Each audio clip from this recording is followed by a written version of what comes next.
Bismillahirrahmanirrahim. Assalamualaikum warahmatullahi wabarakatuh. Alhamdulillahirabbil alamin. Wassalatu wassalamu ala asyrafil anbiya'i wal mursalin sayyidina wa maulana Muhammadin wa ala alihi wa sahbihi ajma'in, amma ba'du. Bagaimana kabar anak Ustaz pada hari ini? Semoga sehat selalu dan terus semangat untuk persiapan PAS semester ganjil pada tahun ini. Pada kesempatan kali ini, Ustaz akan menjelaskan kisi-kisi yang sudah Ustaz siapkan melalui PowerPoint yang itu dalamnya sudah ada termuat indikator dan materi sesuai dengan indikator yang disiapkan, sesuai soal nanti. Nah, jadi kalian akan lebih mudah untuk mencari materinya sesuai dengan indikatornya. Semoga ikhtiar Ustadz ini bisa memudahkan anak Ustadz semuanya untuk menjawab soal PAS nanti. Langsung saja, untuk soal pertama, perhatikan. Yang pertama, peserta didik dapat mengartikan Quran Surah An-Najm ayat 39. Ini kosakatanya. Nah, jadi nanti pian perhatikan apa yang ada di soal. Misalnya wa alaisalil insan, maka jawabannya adalah dan bahwa manusia hanya memperoleh. Jadi nanti pian sesuaikan soalnya. Ya, kalau soalnya dari Zahu, maka pian buka slide yang nomor 1 ini, pian lihat artinya dan sesuai dengan jawabannya seperti itu. Kemudian juga Ustadz beritahukan bahwasanya soalnya nanti akan diacak oleh sistem Google Form ya. Jadi nanti tidak sesuai dengan nomor dari indikator. Jadi nanti pian sesuaikan saja dengan soalnya. Misalnya soalnya yang indikator nomor 8 itu ke nomor 1, berarti pian buka saja indikator nomor 8 seperti itu. Yang penting pian ingat saja. Nah, jadi saran Ustadz, pian harus menyiapkan 2 media. Media yang pertama misalnya handphone yang satu membuka PowerPoint yang Ustadz kirimkan yang ini, kemudian yang satu misal laptop atau HP yang satunya untuk menjawab soal PAS. Jadi nanti lebih mudah pian membuka 2 aplikasi. Yang pertama aplikasi PowerPoint-nya, yang satunya untuk mengakses soal. Jadi lebih mudah jadinya mencari. Kalau satu soal nanti agak ribet jadinya. Nah, jadi saran Ustadz seperti itu agar lebih mudah untuk menjawab soalnya. Baik, yang nomor 2, peserta didik dapat menunjukkan kandungan Quran Surah Az-Zumar ayat 53. Perhatikan, ini ayatnya, ini artinya, dan ini isi kandungannya. Ada 3. Perintah bersikap optimis pada ampunan Allah, artinya tidak putus asa dari ampunan Allah, artinya Allah akan mengampuni dosa kita asal kita benar-benar bertaubat kepada Allah. Yang ketiga, perintah bertaubat dari perbuatan dosa. Yang ketiga, peserta didik dapat menganalisa manfaat tawakal. Jadi ada 5 manfaat tawakal di sini. Jadi kemungkinan besar dia soalnya bisa jadi adalah di bawah ini yang termasuk manfaat tawakal atau di bawah ini yang bukan termasuk. Kalau pertanyaannya bukan termasuk, pian pilih jawaban yang tidak atau bukan manfaat tawakal. Jadi pian pilih jawaban yang salah. Tapi kalau pertanyaannya adalah di bawah ini yang termasuk manfaat tawakal, maka pian cari jawaban yang termasuk dari manfaat tawakal. Pian bisa lihat di slide nomor 3. Kemudian yang keempat, peserta didik dapat mengidentifikasi contoh bacaan qolaqolah pada Quran Surah An-Najm ayat 39-42. Kalau PTS kemarin itu qolaqolahnya pada Surah Az-Zumar. Sekarang untuk PAS Surah An-Najm ayat 39-42. Nah, pertimbangannya adalah pian cari huruf ya, baju di toko yang ini ya. Nah, yang ini baju di toko. Kemudian pastikan hurufnya itu berbaris sukun atau mati. Nah, kalau sudah dapat, kalau pertanyaannya nanti adalah ditanyakan qolaqolah sugro, maka pian cari huruf yang qolaqolah yang sukun berada di tengah kalimat. Tapi kalau pertanyaan adalah kubro, maka cari yang di akhir kalimat atau di waqaf. Seperti itu. Ya, lanjutkan. Peserta didik dapat menunjukkan dalil hari kiamat. Ini dalil hari kiamat surah Al-Hajj ayat 7. Wa anna as-sa'ata atiyatun la raiba fiha wa anna Allah yab'atsu man fil qubur.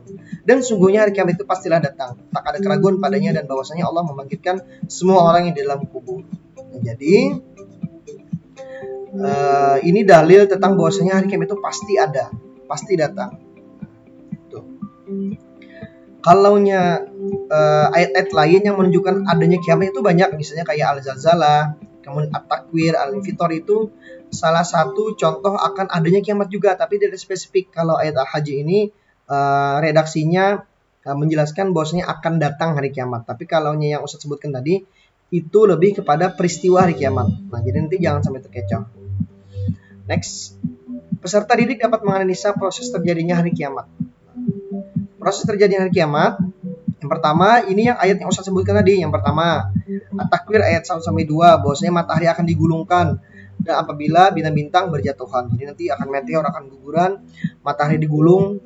Seperti apa digulung? Apakah seperti digulungan gimana? Pokoknya ya dahsyat lah nanti akan terjadi. Kemudian yang kedua, al-zalzalah, ya al-zalzalah ayat 1-3. Ini salah tulis lah, al-zalzalah. Apabila bumi guncangan dengan guncangan yang dahsyat, artinya gempa bumi nanti. Kemudian dan bumi telah mengeluarkan benda-benda yang berat di kandungannya. Dan manusia bertanya, apa yang terjadi dengan bumi ini? Nanti orang yang tidak beriman nanti akan bertanya, kenapa ini terjadi? Seperti itu. Itu proses terjadi kiamat.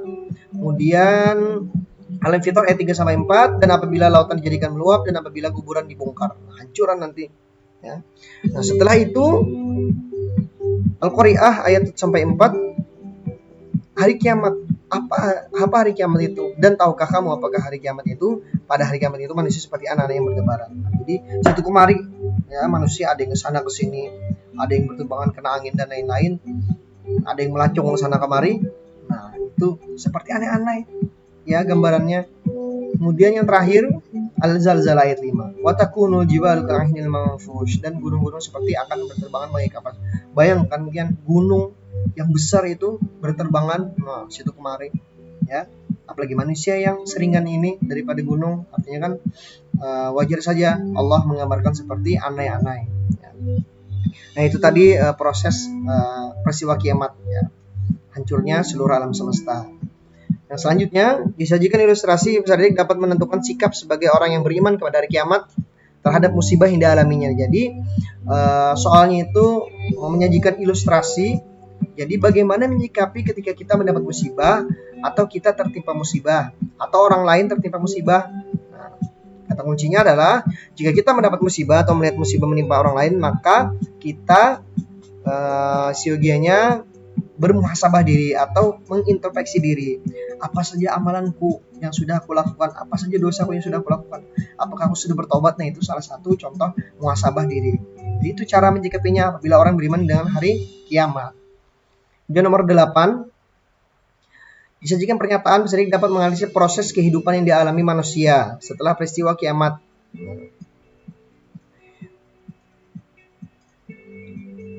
Yang pertama yaitu alam kubur.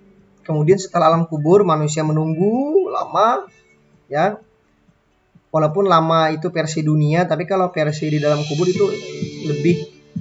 Satu hari dalam kubur itu berapa ribu tahun di dunia, jadi kan beda perbedaannya. Nah, kemudian setelah alam kubur sudah kiamat, kemudian masuklah yaumul ba'ats, yaitu hari kebangkitan manusia dalam kubur. Kalau sudah dibangkitkan, kemudian masuk yaumul mahsyar, dikumpulkan manusia.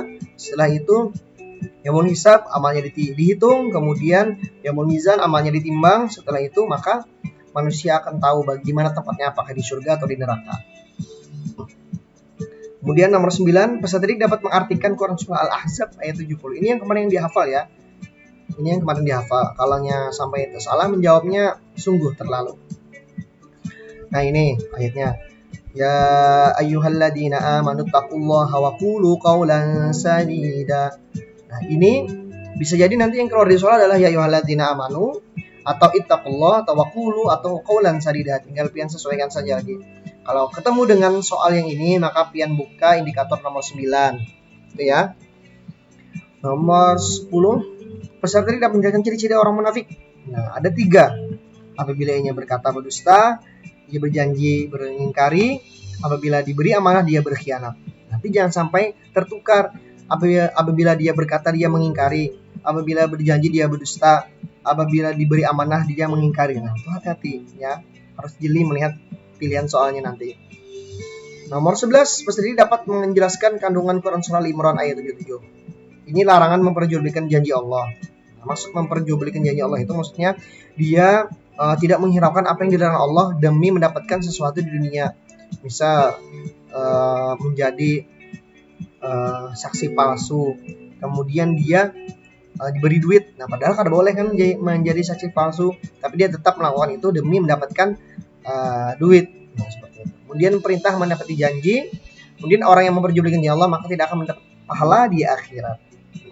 Kalian cari saja nanti jawabannya dengan 3 kandungan ini. Next. Peserta didik dapat menunjukkan dalil tentang kewajiban menghormati dan berbuat baik pada orang tua. Ada 3 dalil. Yang pertama Al-Isra ayat 23, Al-Isra ayat 24, dan Luqman ayat 14. Kalian ingat nanti, kalian pilih saja salah satunya. Bisa jadi nanti di bawah ini yang bukan atau di bawah ini yang termasuk. Kalau bukan berarti cari jawaban yang salah. Kalau yang termasuk berarti cari jawaban yang benar. Nomor 13, peserta didik dapat menganalisa kandungan Quran surah Al-Isra ayat 23. Quran surah Al-Isra ayat 23. Ini dia ya. Supaya kamu jangan menyembah selain dia, dan hendaklah kamu berbaik pada ibu bapakmu, dan sebaik-baiknya jika salah seorang di antara keduanya atau keduanya sampai berumur lanjut dalam pemeliharanmu, maka sekali-kali janganlah kamu mengatakan kepada keduanya perkataan janganlah kamu membentak mereka, dan ucapkanlah kepada mereka perkataan yang mulia. Itu ya.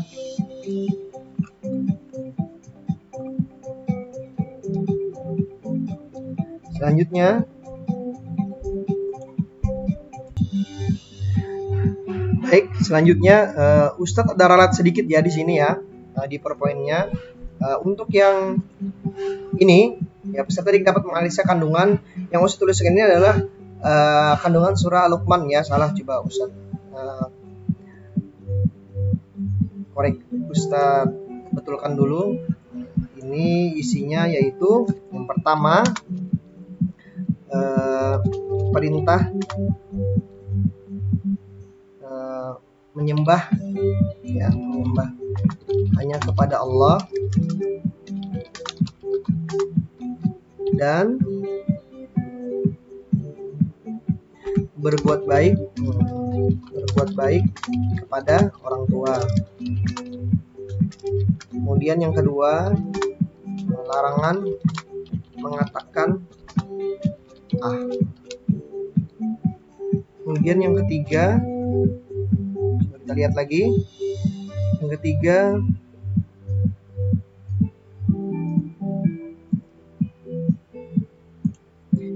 itu adalah larangan membentak orang tua.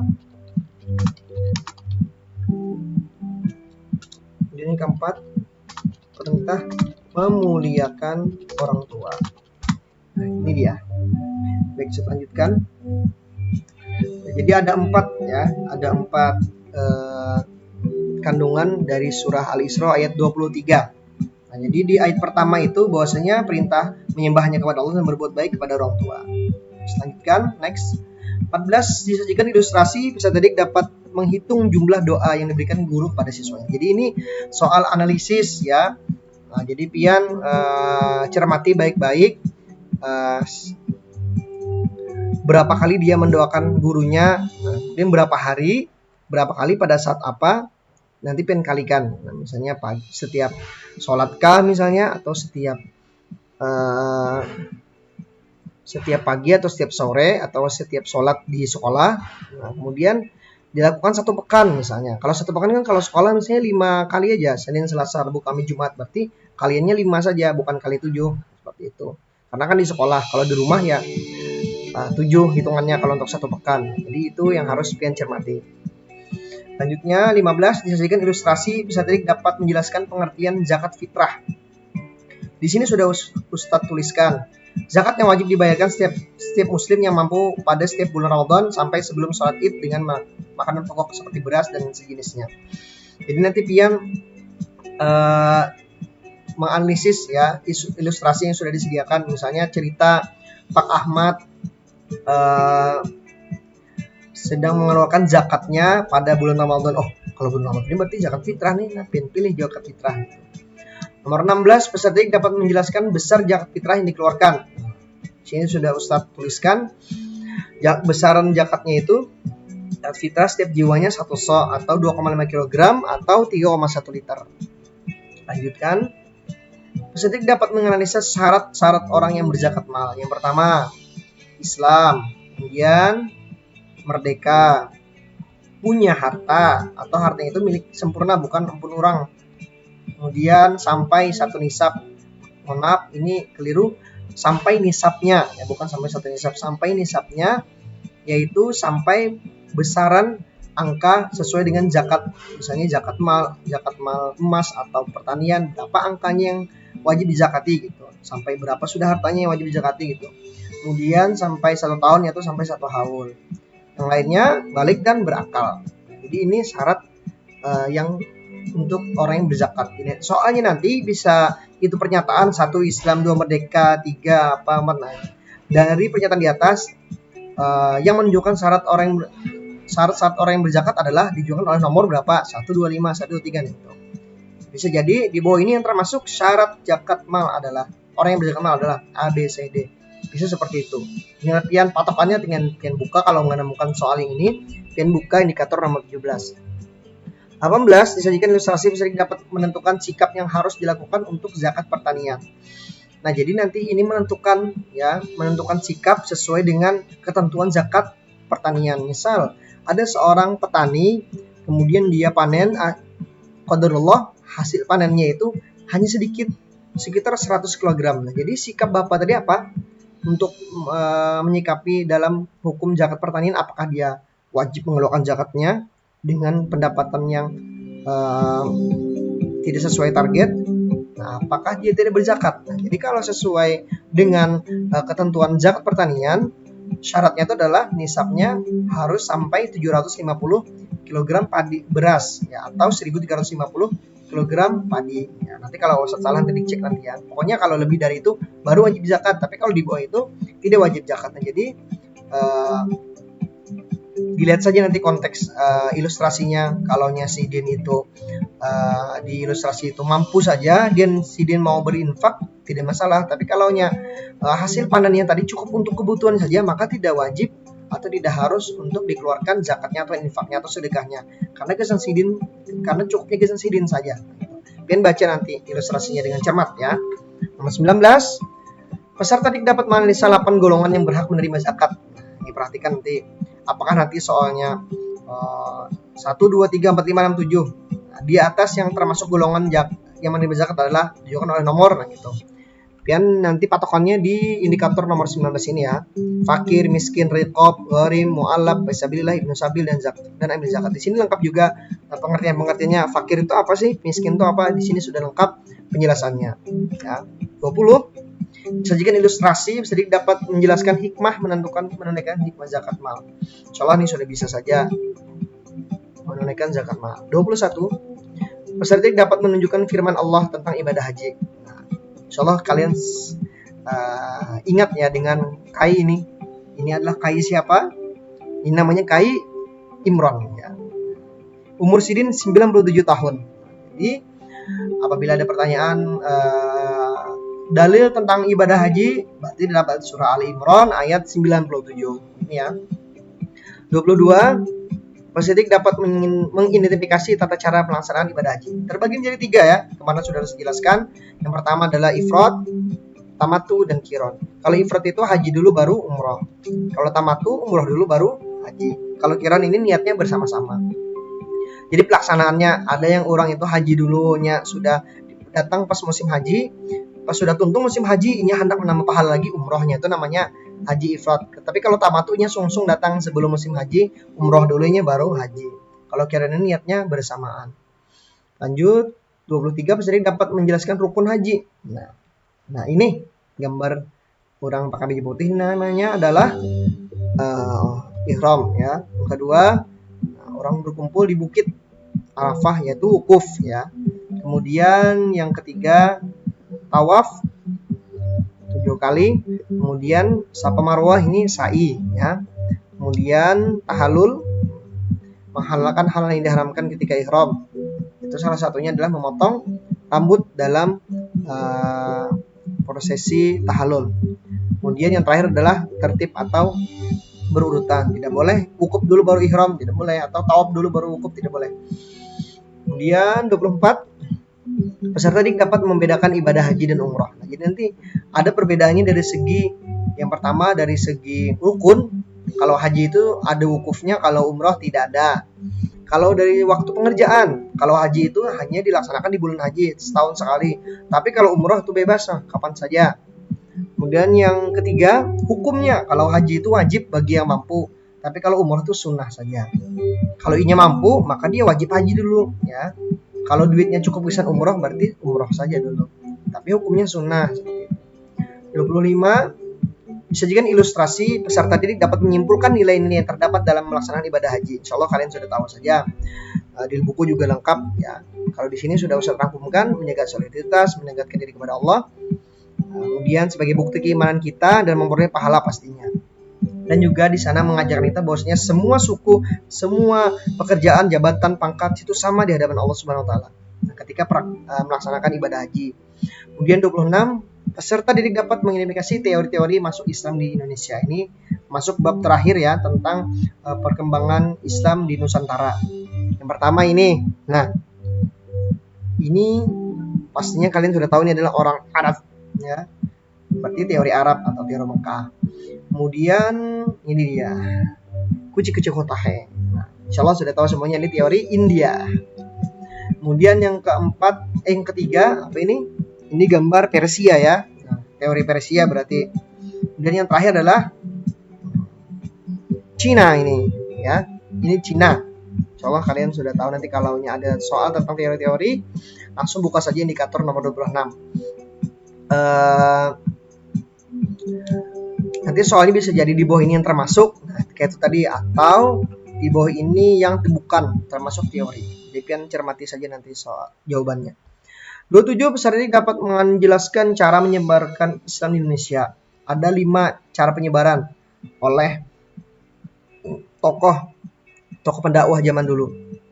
Yang pertama yaitu ini ada jual beli, pastinya perdagangan.